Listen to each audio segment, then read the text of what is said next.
To Legacy Leaders. I'm your host, Ann Marie Sorrell, President and CEO of the Mosaic Group, your award winning global marketing, advertising, and public relations agency.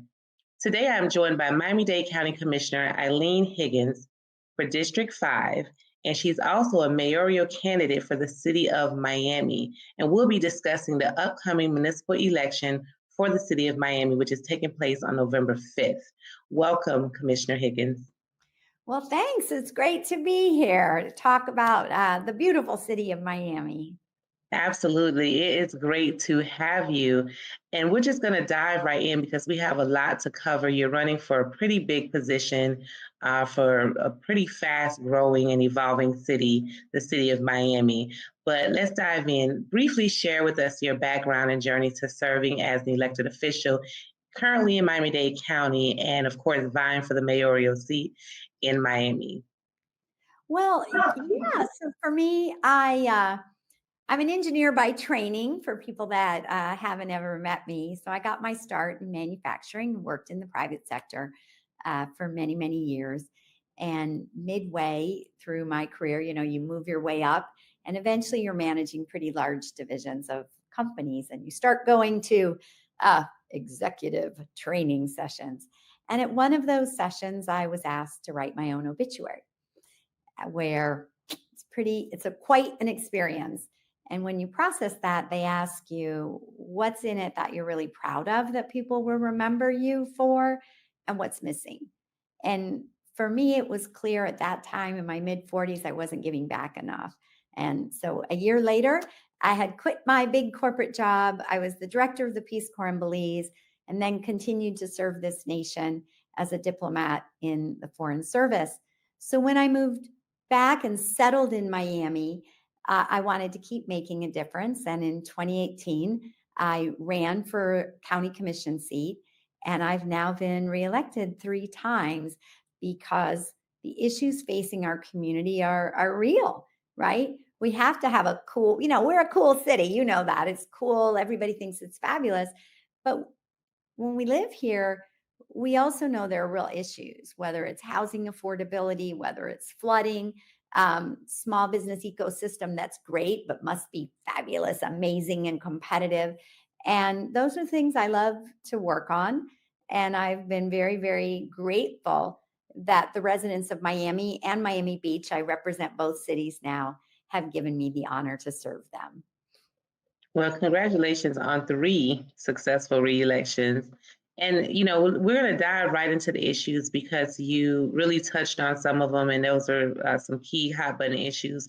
I know we probably won't be able to touch on everything today, but when it comes to transparency and accountability at City Hall, how do you look to and what are your plans to ensure that transparency and accountability happens, whether it's with if you're successfully elected as mayor, your colleagues that's on the dais, but also city leadership and department heads, etc.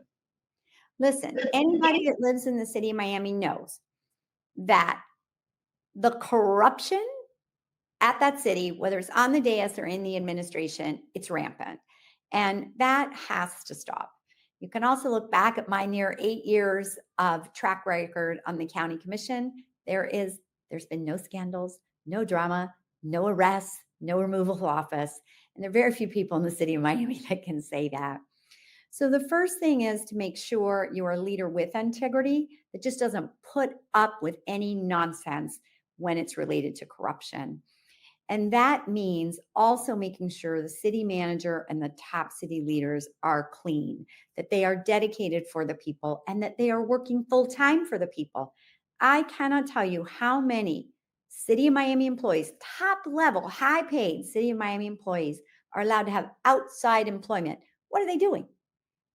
We're paying them enough with the taxpayer money to sit at City Hall, work on the issues that matter at the residents.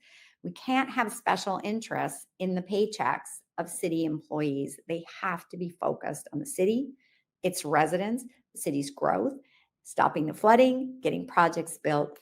And that is a core reason that I'm running. When I watch television and see what happens and watch a bunch of guys yelling at each other all day long and nothing getting done for the people, it motivated me to run.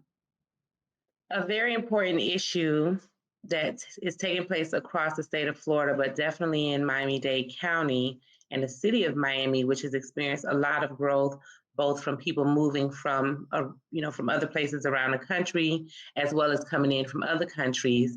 What steps is housing, affordable housing? What steps will you take as mayor to ensure residents can truly afford to live and stay in the city they love?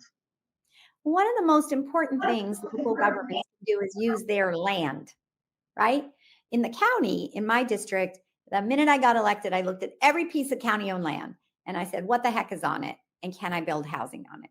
And so I'm proud to sit here today. I'm in my 8th year. I've already rehabilitated or opened brand new units that are affordable or for working families, 4,000 of them. And we've got about 3,000 more in the pipeline. Some are under construction today. The city of Miami needs to do the same thing, and I will do that when I am mayor. Look at every piece of city property and say, can we use this appropriately for housing? They're building a soccer stadium, right? Ripped out a giant park and a golf course, and they're building a soccer stadium. I'm kind of happy to have soccer in the city of Miami. I'm not going to lie. But they're using acres and acres and acres of land, and they're not building a single unit of housing. They're just building offices and hotels. I would never have approved that had I been mayor. I would have made sure housing was part of that. And we need to look at all city parcels and make sure when it's appropriate, they're used for housing, whether it's for a working family or a low-income senior. We need housing and city land has to be used for it. There's other innovative partnerships you can do. For example, I represent Little Havana now. A lot of historic buildings in Little Havana. I have every year in our budget bought a new historic building and allowed the Dade Heritage Trust to restore it to keep the historic charm. But every one of the units in there are affordable for low-income families. So we have to preserve what we have, but we also have to build new units and add new units so the people that want to stay here can stay here and live here close to the good jobs that we do have in the city. Awesome, thank you. Now, looking at transportation, another really hot button issue around South Florida, and particularly in Miami-Dade County as well, and Yeah. the city of Miami, especially with all of the growth. How do you envision the city's transportation system evolving over the next decade? Well, the city's transportation system needs to evolve with the counties. So, for example, I've led the county's transportation committee for the past 5 years. And during that time, I'm the only commissioner that's gotten funding for 2 mass transit lines. One, we're opening next Wednesday, the South Dade corridor from Florida City all the way up to the Metro Rail. But the other one that's really important for Miami residents is this year in the budget, whether you think it's the big bad budget or the big beautiful budget, it's irrelevant to me. There's nearly $500 million in that budget for us to add commuter rail between downtown and Aventura. And yes, it would be along the Brightline tracks, but we'll have 5 stops in places like Midtown, Little Haiti, North Miami. All of that is good because those neighborhoods are chock-a-block in traffic. And also, as you know, in Little Haiti, we've got a lot of folks that can only get to work on a bus. And this way they'll have rapid transit to get them into the city. Then at the same time, the city runs a trolley system. They really haven't looked at the routes in many years. I think it could be more efficient. And then mysteriously, there's no Saturday service in Overtown nor Liberty City. Wonder why. You think people in Liberty City and Overtown don't have to get to work on Saturdays? Well, I think some of them do. And so that also needs to be looked at. We need to have equitable transportation services in every part of the city, not excellent service in some parts of the city. Awesome. Well, we are going to take a quick commercial break, Commissioner Higgins, and we'll be right back. All right. Welcome to the City of Miami Gardens, where purpose meets opportunity. From building tomorrow's infrastructure, to answering the call when it matters most, to creating vibrant spaces and smart growth, every role counts. With 4-day work weeks, 100% paid health benefits, generous PTO, and a Florida pension plan, The City of Miami Gardens puts you first. Join the team that's shaping the future.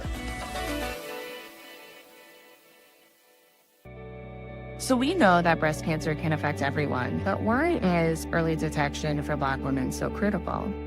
It is so critical because Black women have a higher mortality rate, so they are 40% more likely to die of breast cancer compared to their Caucasian counterparts. In addition, Black women are often diagnosed with more aggressive phenotypes of breast cancer, such as triple-negative breast cancer, which can be harder to treat.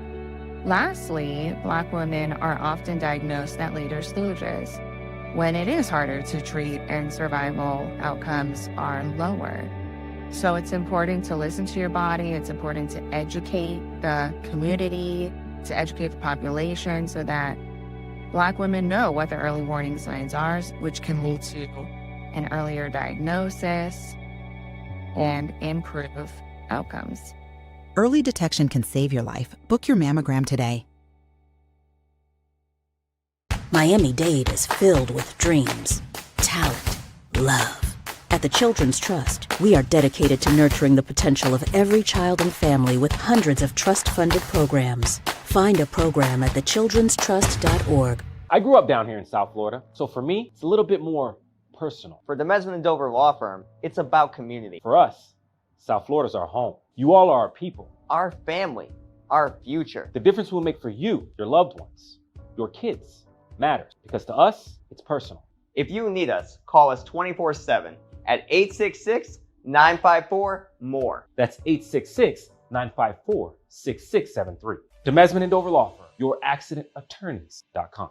I'm Eileen Higgins, and I'm running to serve as your next Miami mayor, but with a clear plan.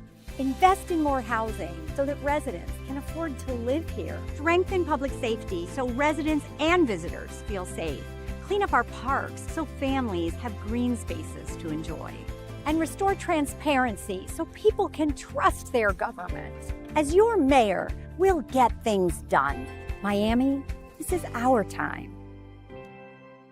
Help comes in many forms. As a Miami-Dade County bus operator, you can help your community, help those in need, and even help yourself. Operators have the opportunity to earn more than $50,000 a year plus built-in overtime, earn more than 13 paid holidays and vacation days, and take advantage of the tuition reimbursement program. Plus, qualified new drivers will receive a $5,000 sign-on bonus. Become a driving force in our community. Apply now at miamidade.gov/busdriver. With culture. Welcome back, Commissioner Higgins.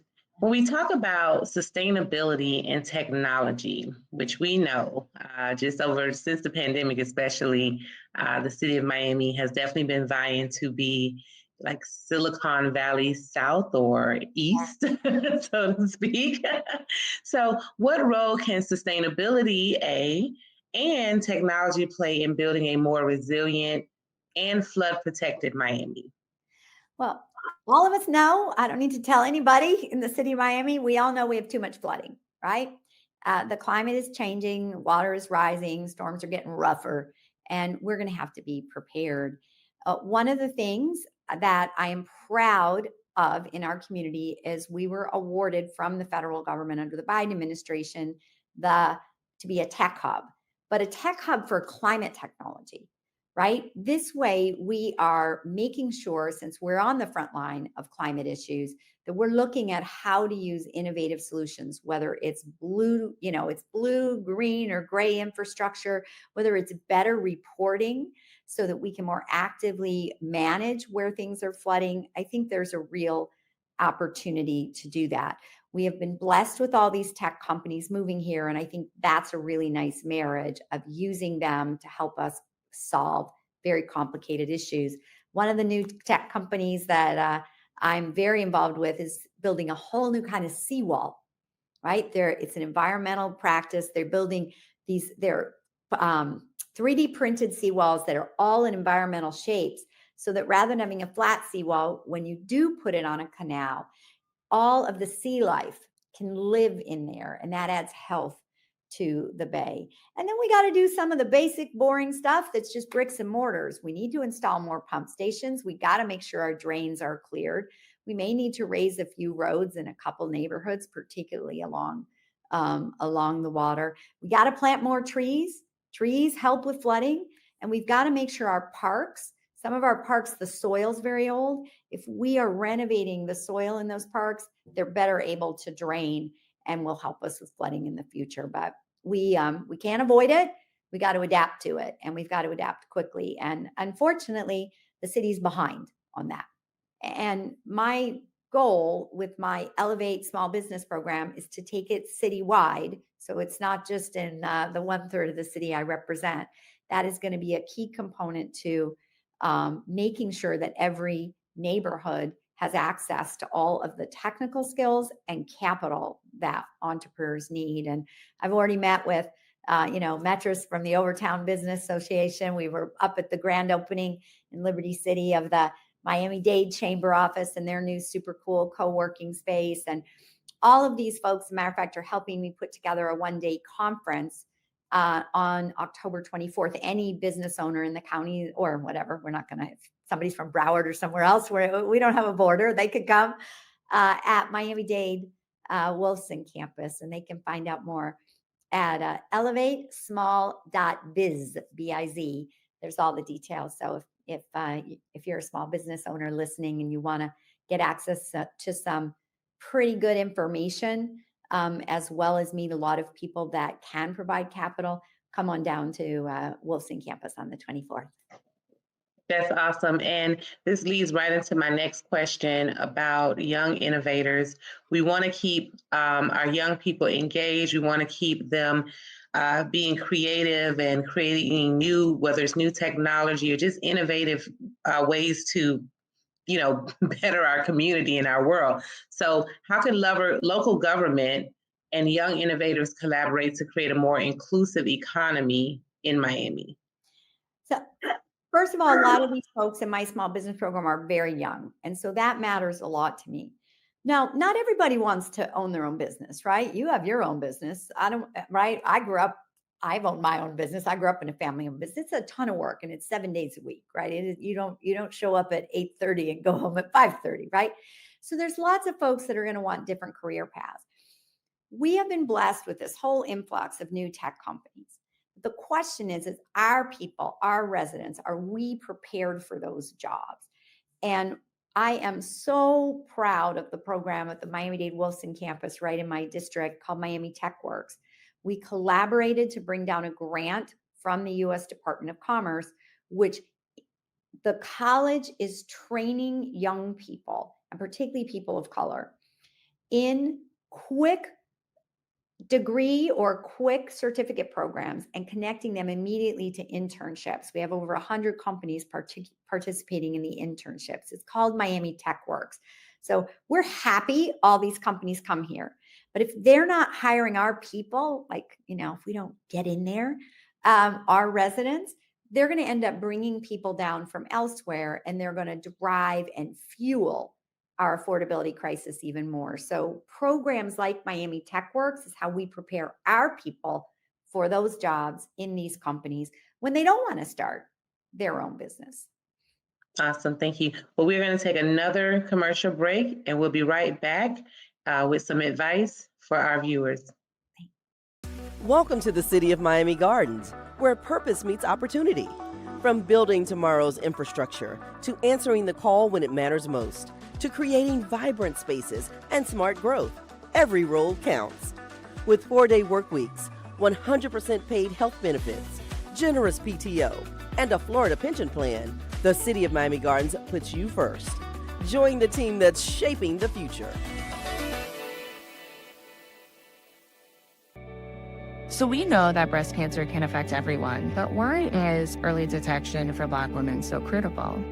It is so critical because Black women have a higher mortality rate, so they are 40% more likely to die of breast cancer compared to their Caucasian counterparts. In addition, Black women are often diagnosed with more aggressive phenotypes of breast cancer, such as triple-negative breast cancer, which can be harder to treat. Lastly, Black women are often diagnosed at later stages, when it is harder to treat and survival outcomes are lower. So it's important to listen to your body. It's important to educate the community, to educate the population so that Black women know what the early warning signs are, which can lead to an earlier diagnosis and improve outcomes. Early detection can save your life. Book your mammogram today. Miami-Dade is filled with dreams, talent, love. At the Children's Trust, we are dedicated to nurturing the potential of every child and family with hundreds of trust-funded programs. Find a program at thechildrenstrust.org. I grew up down here in South Florida, so for me, it's a little bit more personal. For the Mesman and Dover Law Firm, it's about community. For us, South Florida's our home. You all are our people. Our family, our future. The difference we'll make for you, your loved ones, your kids, matters. Because to us, it's personal. If you need us, call us 24/7 at 866-954-MORE. That's 866-954-6673. Demesman and Dover Law Firm, youraccidentattorneys.com. I'm Eileen Higgins, and I'm running to serve as your next Miami mayor, but with a clear plan. Invest in more housing so that residents can afford to live here. Strengthen public safety so residents and visitors feel safe. Clean up our parks so families have green spaces to enjoy. And restore transparency so people can trust their government. As your mayor, we'll get things done. Miami, this is our time. Help comes in many forms. As a Miami-Dade County bus operator, you can help your community, help those in need, and even help yourself. Operators have the opportunity to earn more than $50,000 a year plus built-in overtime, earn more than 13 paid holidays and vacation days, and take advantage of the tuition reimbursement program. Plus, qualified new drivers will receive a $5,000 sign-on bonus. Become a driving force in our community. Apply now at miamidade.gov/busdriver. With culture. Welcome back, Commissioner Higgins. So you've already started trailblazing and, you have a legacy that you've created at the County Commission. What legacy do you hope to leave behind as a leader in Miami overall? I would like to be known for the person that's built the most affordable housing in the city. I realize that also involves the private sector, but for me, the affordability crisis is something I work on it every day at the county, and I will make sure that that is on my agenda every day at the city. I would like to put our resiliency crisis to the forefront. I think the city has fallen very, very, very behind, and for every day we wait, all of our neighborhoods are at risk, whether it's from storm surge or flooding. And so getting those public works projects back on track are a priority of mine. And I also realize when we look around the city, some parts of our city are much more prosperous than others. Some remain food deserts, right? Some remain tree deserts, some remain parks deserts.